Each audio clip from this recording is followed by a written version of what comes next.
হ্যাঁ যুবক ভাইয়েরা শুনেন, বাবার সম্পত্তি থেকে বঞ্চিত করা, বোনের এক ফোঁটা চোখের পানি আপনার জীবনের সকল ইবাদতকে নষ্ট করে দিবে।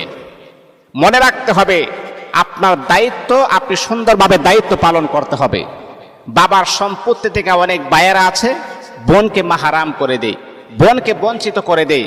আপনার বোন যদি আপনাকে ক্ষমা না করে, আল্লাহ পাক রব্বুল আলামিন কখনো আপনাকে ক্ষমা করবেন না। অনেক ভাইয়েরা আছে এমন, বোনের হক নষ্ট করে দিয়ে জিজ্ঞাসা করলে, ভাই আপনি আপনার বোনের হক কেন আদায় করলেন না? তখন ভাই জবাব দেয়, আমার বোনকে অনেক টাকা পয়সা খরচ করে বিবাহ দিলাম, 500 জন মানুষকে দাওয়াত দিয়ে খাওয়াইলাম, এই টাকাটা কোথায় থেকে আসছে? এটা আপনার দায়িত্ব, কিন্তু আপনার একটা ইমানি দায়িত্ব ছিল বাবার সম্পত্তি থেকে বোনকে আপনি বাবার সম্পত্তি বুঝাইয়া দেওয়া।